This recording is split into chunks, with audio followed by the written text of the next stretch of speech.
I've heard sometimes that people say that leadership is a dark art.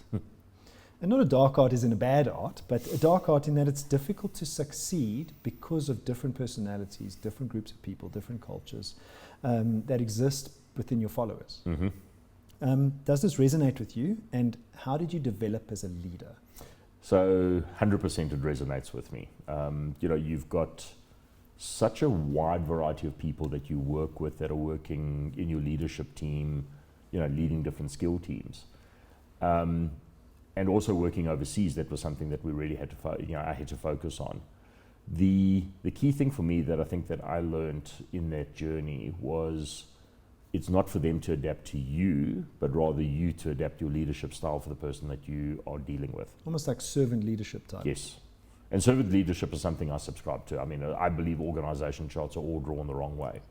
The leader should be at the bottom, because if I don't do my job, the people above me can't do their jobs. So that's something that I firmly believe in, and it's really about understanding the person that you're interacting with at that particular point in time, being in the moment, focusing on that person 100%, but also knowing them well enough to know what their motivations are, what their triggers are, what inspires them, what motivates them, what turns them off, and adapting your leadership style to that person's characteristics, strengths, weaknesses, and getting the best out of them. So that's a tough thing to do, because what you're describing there is almost being a little bit of a chameleon.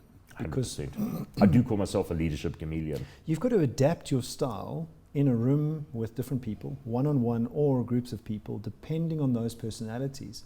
Not that you're fake, but it's a difficult thing to do. Yeah.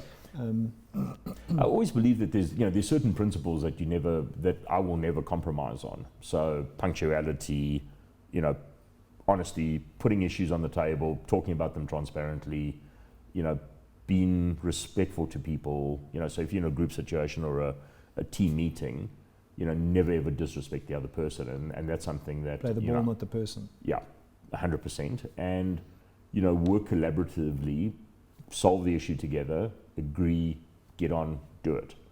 In the one-on-one situation, certainly that's an area where I spend a lot of time actually, coaching people to a certain extent, but understanding what's, and I also look at it, on the basis of you get the whole person that comes to work. So it's very important to understand what's going on in the person's life without being intrusive, but there are family issues that will be happening. There'll be issues that will be taking place that are affecting a person.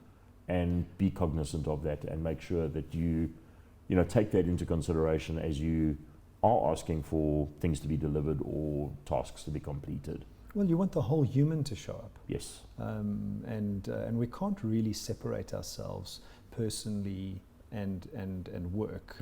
You're bringing your person to work. Correct. So I firmly believe in that. You've got to understand a little bit more about that whole person rather than just looking at them as a machine that's here to perform a function. Correct. So that resonates with me a lot. So you've worked in different...